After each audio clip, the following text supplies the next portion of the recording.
예수를 믿는다는 것은 어려운 일이 하나도 없어야 된다, 좋은 일만 일어나야 된다라는 것이 아니고, 어려운 일이 있거나 힘든 일이 있거나 지치는 일이 있거나 낙심하는 일이 있거나 좌절하는 일이 있어도 나 혼자 있는 것이 아니라 하나님이 나와 함께 한다는 것을 믿으시기를 바랍니다. 예. 그래서 예수를 잘 믿어도 어려움이 있을 수 있습니다. 문제가 있을 수 있습니다. 예수 믿는 사람은 한 사람도 안 아픈다, 그런 거 없습니다. 예수 믿는 사람 다 아픕니다. 예수 믿는 사람 몸이 불편할 수도 있습니다. 예수 믿는 사람 예기치 않는 사고가 일어날 수도 있습니다. 오늘 아침에 좀 마음이 불편한 두 가지 소식을 들었습니다. 하나는 우리 지휘자님의 큰아들인 경윤이가 아르바이트 하다가 뭐라고 하죠? 고기를 자르는 기계에, 육절기라고 표현하더라고요. 그 기계에 손이 이렇게 들어가서 동맥을 상하지 않고 다행히 인대 2개가 상해서 오늘 1시에 수지 접합하는 전문 병원에서 수술을 한다고 합니다. 그런 얘기를 들었습니다. 또 하나, 우리 김동희 집사님 계속 반복적으로 이렇게 병원 신세를 작년부터 왔다 갔다 하고 있는데, 그 아들인 태문이가 교통사고를 당해서 또 병원에 입원했다 하는 얘기를 듣습니다. 뿐만 아니라 예배 드리러 인천에서 올라오는 각 집사님 내에게 작은아버님이 갑자기 소천하셨다, 그래서 교회 왔다가 다시 목포로 내려가는 그런 일도 있습니다. 제가 오늘 이런 이유를 설명하는 것은 기독교인들의 삶 속에, 신자들의 삶 속에 이런 예기치 않는 일, 어려운 일을 당할 때 하나님이 나에게 벌을 주시는가, 하나님이 나를 사랑하지 않아서 이런 일이 생기는가, 이렇게 생각하면 안 됩니다. 하나님은 우리를 사랑하시는 것은 불변합니다. 어떤 상황과 환경과 여건과 관계없이 하나님은 우리를 사랑하시기로 작정하시고 그 사랑의 결과로 우리를 하나님의 백성 삼으신 것을 믿으시기를 바랍니다. 그러면 내가 하나님의 백성이면, 그걸 다른 말로 바꾸면 하나님은 나를 언제나 사랑하신다. 이게 전제입니다. 다 같이 따라합니다. 하나님은 나를 언제나 어떻게 하신다고요? 사랑하시는 거예요. 그런데 그 사랑의 방법이 다양합니다. 여러분이 자녀들을 얼마나 사랑하십니까? 자기 몸처럼, 자기 몸보다 더 귀하게 사랑하지 않습니까? 그래서 자녀들을 양육할 때 여러분들이 자식을 사랑하니까 그 사랑하는 자식이 잘 되기 위해서 훈계합니다. 그리고 어쩔 때는 매를 댑니다. 다양한 방법으로 부모로서 자녀를 사랑하는 표현을 여러 가지 방법으로 다양하게 드러내는 것처럼 하나님께서도 우리를 사랑하시니까 그 사랑하는 당신의 백성에게 하나님이 다양한 방법으로 우리를 훈련시키십니다. 그래서 히브리서 저자는 고난이 없으면, 어려움이 없으면, 고통이 없으면, 인생에 다양한 문제가 없으면 우리가 하나님의 아들이 아니라 그랬습니다. 그걸 뒤집어서 얘기하면 하나님의 백성들의 삶 속에 다양한 어려움이 있다, 없다? 있다, 없다? 있다. 꼭 이해하시길 바랍니다. 이제 오늘은 사도 바울이 로마 교회 성도들에게 보낸 편지의 말씀 가운데 로마서 1장 26절부터 32절까지 말씀을 함께 생각합니다. 이 말씀은 앞에 있는 말씀들과 연결되어 있는 내용들입니다. 그러니까 지금 사도 바울은 편지를 쓰면서 그 편지를 받는 수신자인 로마 교회 성도들에게 매우 중요한 교리적인 내용을 편지로 쓸 때에 그 교리적인 내용을 딱딱 잘라서 쓸 수가 없고 계속 이어서 연결되어지는 부분으로 지금 이 편지의 내용이 소개되고 있습니다. 그러니까 앞에 있는 내용을 잘 이해 못하면 오늘 말씀을 이해하지 못한다는 얘기입니다. 그러니까 지난주에 들었던 말씀을 여러분이 머릿속에 다시 암기하거나 혹은 머릿속에서 다시 재생해낼 때에 오늘 이 말씀을 이해할 수 있습니다. 지난주 말씀의 내용은 1장 24절 다 같이 한번 읽어봅니다. 로마서 1장 25절, 로마서 1장 25절 다 같이 함께 읽어봅니다. 시작. 이는 그들이 하나님의 진리를 거짓 것으로 바꾸어 피조물을 조물주보다 더 경배하고 섬김이라.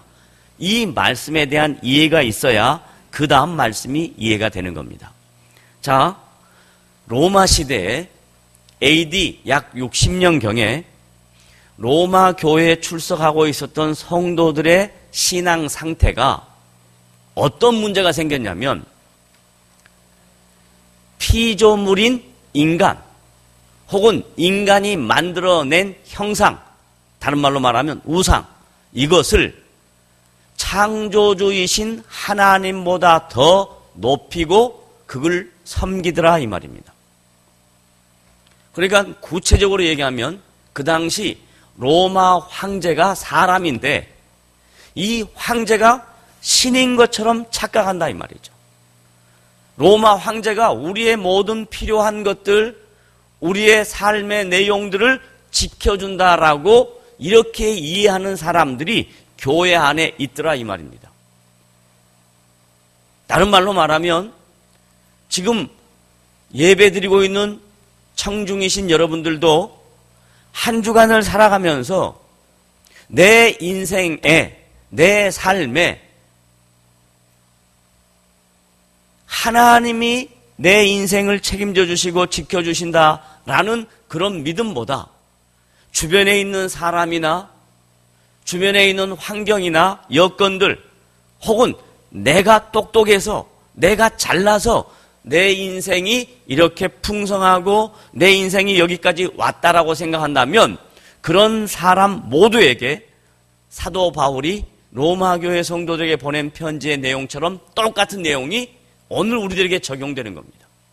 교회는 다니는데 신자라고 하는데 여러분의 마음속에 피조물인 사람 혹은 상황 혹은 다양한 여건들이 나를 여기까지 인도하고 나를 지켜줬다라고 생각한다면 그건 피조물을 조물주보다 더 경배하고 섬기는 잘못된 신자의 모습으로 자기가 비춰진다 이 말이에요. 그걸 사도 바울이 로마 교회 성도들을 지적하고 있는 겁니다. 너희들 눈에는 보이지 않지만 살아계신 하나님이신 예수 그리스도께서 성령을 통하여 너희들의 인생을 지켜오고 로마 교회 성도들을 여기까지 인도하고 그리고 하나님의 하나님 되심으로 너희들의 인생을 도와주실 것이다 라는 것을 믿고 신앙생활하는 성도들이 되어야 된다라고 지금 로마서 1장 25절에 얘기하고 있는 것입니다. 그런데 그걸 못하면 어떤 문제가 생기냐? 이제 1장 26절부터 32절까지 다양한 문제들이 생기는 겁니다. 자, 26절 다 같이 읽어봅니다. 시작. 이 때문에는 뭐 때문에? 피조물을 저물주보다 더 경배하고 섬기는 것 때문에. 그 다음 시작. 하나님께서 그들을 부끄러운 욕심에 내버려 두셨으니. 뭐에 내버려 뒀다고요? 부끄러운 욕심.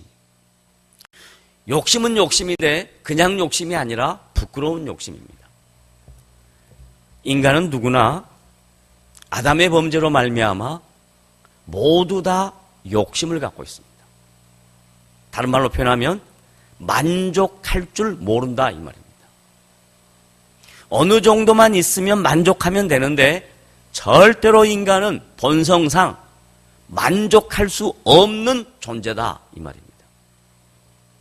그 만족하지 못한 인간의 본성이 어떤 쪽으로 작동을 하냐면 저물줄을 생각하지 않고 아니라 자기만 그렇게 하는 게 아니라 다른 사람을 조장합니다. 그래서 우리 옛 어른들이 이런 얘기를 했죠. 나쁜 일은 절대 혼자 한다 안 한다. 한다 안 한다. 어떻게 한다? 무슨 작전? 물귀신 작전. 그게 경험론적인 것들이거든요. 자기가 분명히 틀린 거 알아요. 문제인 거 알아요. 그런데 항상 함께 끌고 들어가는 거예요. 이게 지금 사도 바울이 로마 교회 성도들을 지적하고 있는 그들의 신앙생활의 실존입니다. 교회 안에 이런 사람들이 있다는 거예요. 불의와 추악과 탐욕, 악의가 가득한 자들이 교회 안에 있다는 겁니다. 성도입니다. 그리고 직분자입니다. 평신도 중에 그래도 교회에서 존경할 만한 분, 신앙이 돈독하다고 생각하는 분, 이런 분들을 평신도를 대표하는 의미에서 장로님이라고 직분을 드립니다. 장로, 어르신이다 이 말이에요. 영적으로 권위가 있다라는 얘기입니다.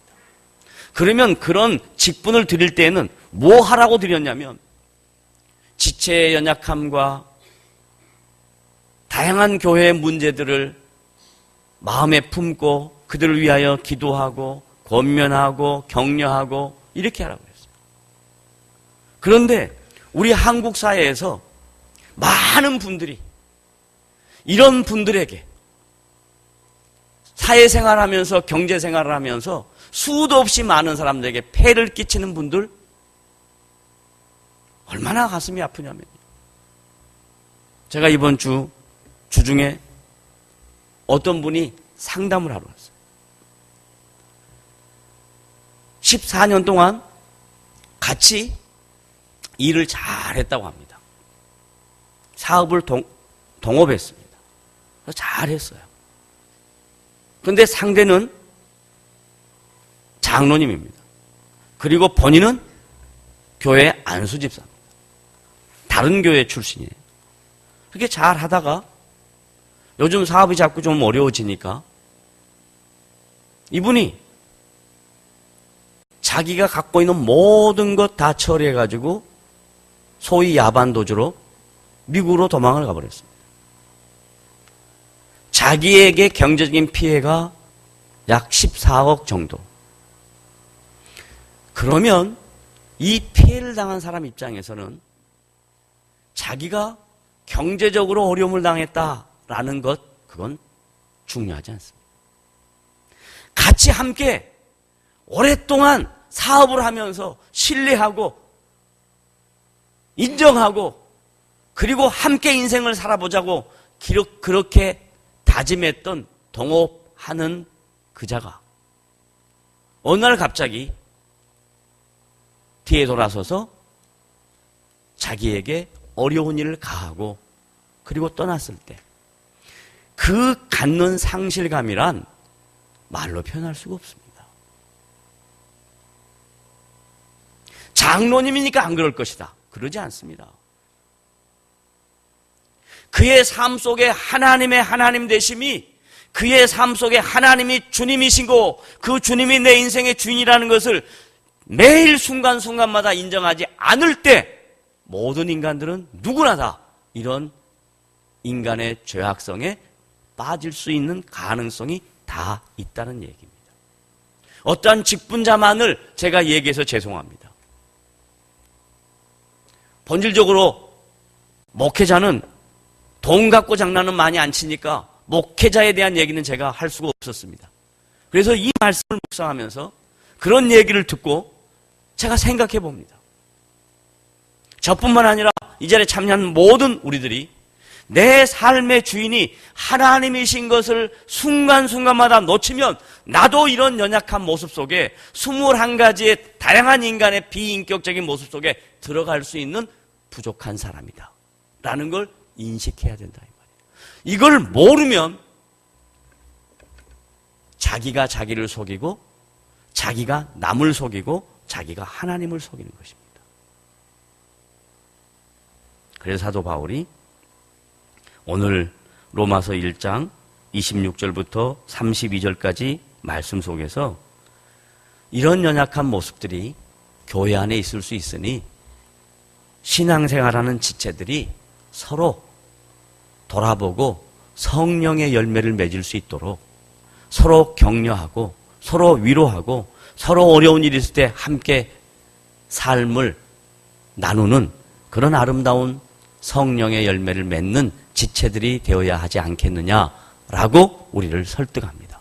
결론적인 말씀으로 돌아가면 갈라디아서 5장 22절에 다 같이 성령의 열매를 한 번 더 읽고 그리고 오늘 말씀을 마치도록 하겠습니다. 갈라디아서 5장 22절 다 같이 함께 읽습니다. 시작. 오직 성령의 열매는 다시 다 같이 찾아보시든지 아니면 앞에를 보십시오. 다 같이 읽습니다. 시작. 오직 성령의 열매는 사랑과 희락과 화평과 오래 참음과 자비와 양성과 충성과 온유와 절제니. 그러면 이 9가지 열매 중에서 자기 안에 잘 열매로 맺혀지지 않는 품목, 성품이 있을 것입니다. 어떤 사람은 참 자기 사랑은 강한데 다른 사람을 사랑하는 것이 익숙하지 않는 사람이 있을 수 있습니다. 또 어떤 사람은 피스메이커가 되지 못하고 트러블 메이커가 되는 사람이 있을 수 있습니다. 또 어떤 사람은 모두를 즐겁게 해주는 사람이 있는가 하면 또 어떤 사람은 그 사람만 있으면 모두가 마음이 상하는 사람이 있을 수 있습니다. 또 어떤 사람은 끝까지 참는 것을 잘하는 사람이 있을 수 있습니다. 또 어떤 사람은 참지 못한 사람이 있을 수 있습니다. 또 어떤 사람은 많은 사람에게 넉넉하게 베풀 수 있는 포용적인 마음을 갖고 있는 사람이 있을 수 있습니다. 어떤 사람은 자기밖에 모르는 그런 사람이 있을 수 있습니다. 또 어떤 사람은 모든 사람에게 칭찬 듣고 좋은 일, 착한 일, 선한 일, 가치 있는 일 할 수 있는 사람이 있습니다. 어떤 사람은 그러지 않는 사람이 있습니다. 어떤 사람은 한 일을 끝까지 충성한 사람이 있습니다. 어떤 사람은 잠깐 하다 말고 그런 사람이 있을 수 있습니다. 또 어떤 사람은 그 사람만 보면 마음이 편해지는 사람이 있을 수 있습니다. 또 어떤 사람은 그 사람만 보면 마음이 편하지 않는 사람이 있을 수 있습니다. 어떤 사람은 자기를 잘 컨트롤하는 사람이 있습니다. 어떤 사람은 자기를 잘 컨트롤하지 못한 사람이 있습니다. 이 두 가지 양면이 사람에게 있는 것이 아니라 그 사람이 내 삶의 주인이 하나님이신 것을 믿고 그 하나님이 내 인생을 이끌어 가신다라는 것을 확인하는 사람, 늘 인식하는 사람, 그것을 고백하는 사람, 그런 사람에게는 성령의 열매가 맺혀질 수 있다 없다? 있다. 그러지 않고 내 삶은 내가 내 능력으로, 내 힘으로, 내 지식으로, 내 경험으로 내가 얼마나 수고했는데 이렇게 가면 인간의 본성 안에 있는 이 마음이, 이 이성이 하나님을 인정하지 않으면 모든 인간에게는 육체의 모습이 나타날 수밖에 없다라고 성경은 얘기합니다. 그러니까 이 성령의 열매는 댐댐이의 문제가 아니라 하나님의 통치를 인정하느냐 안 하느냐의 문제입니다. 그러므로 저와 여러분은 성령의 열매를 맺을 수 있는 가능성이 있습니다. 오늘 이 말씀을 듣고 여러분의 마음속에 내 삶의 주인인 내가 아니라 지금까지 내 방법대로 살아왔던 모든 것들을 버리고 하나님이 내 인생의 주인인 것을 믿고 오늘 이 시간에도 하나님이 나를 지켜주실 것을 믿는 마음으로 여러분이 나아가면 여러분의 마음속에서 성령의 열매를 맺을 수 있는 거룩한 성도가 될 줄로 믿으시기를 바랍니다.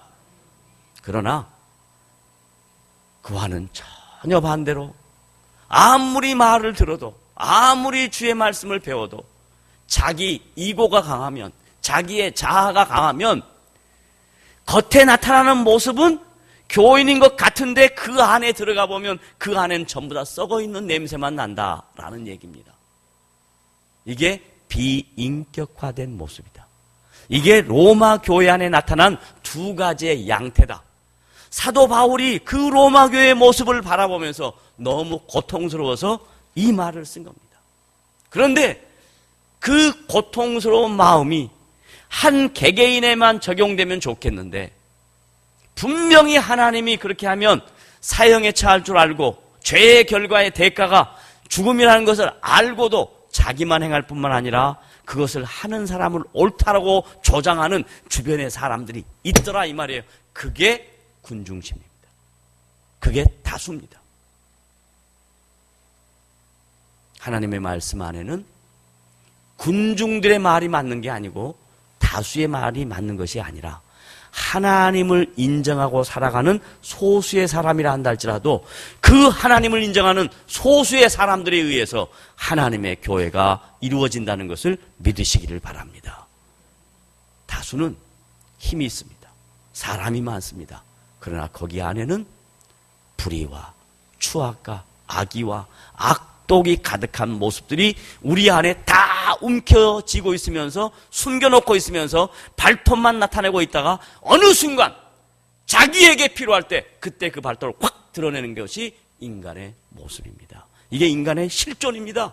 그러므로 저와 여러분들은 끝까지 모든 삶의 현장에서 하나님이 내 삶의 주인이시다. 여기까지 하나님이 나를 인도하셨다. 하나님 없이는 한순간도 살 수 없다. 라는 그런 고백이 여러분의 심령 속에 일어날 때 여러분은 성령의 열매를 맺히는 하나님의 거룩한 백성들이 되실 줄로 믿으시기를 바랍니다. 다 같이 따라합시다. 하나님이 내 삶의 주인이신 것을 믿습니다. 어떤 상황에서도 변하지 마시고 하나님이 내 삶의 주인이시고 여기까지 하나님이 나를 인도하셨다는 것을 믿으시기를 바랍니다. 오늘 내가 여기 있기까지 하나님의 은혜가 없었다면 나는 이 자리에 있을 수가 없다. 하나님의 은혜 때문에 여기까지 왔다라는 것입니다. 따라합니다. 하나님의 은혜가 나를 여기까지 인도하셨습니다. 믿으십니까? 기도하겠습니다. 하나님 아버지, 오늘 우리가 여기 있기까지 하나님이 우리를 세밀하게 간섭하시고 인도하셨습니다. 그리고 다스리셨습니다. 그리고 우리로 하여금 이성적으로 고백하게 하십니다. 하나님이 내 삶의 주인인 것을 입으로 하지 말고 마음으로 하는 것뿐만 아니라 우리의 가치관이 변화되어서 우리의 이성이 하나님의 통치를 인정하여 우리는 성령의 열매를 못 맺어도 성령께서 우리를 통해서 아름다운 열매를 맺을 줄로 믿사오니 우리가 할 수 있는 것, 우리의 이성으로 하나님만이 내 삶의 주인인 것을 고백하는 복된 성도들 되도록 도와주시옵소서. 돈이 우리의 세상의 전부가 아닙니다. 사람의 능력이 세상의 전부가 아닙니다. 나의 경험과 지식이 세상의 전부가 아닌 것을 믿게 하셔서 하나님만이 내 삶의 전부인 것을 날마다 순간마다 고백하는 복된 성도들 되도록 인도해 주시옵소서. 예수님의 이름으로 기도드리옵나이다. 아멘.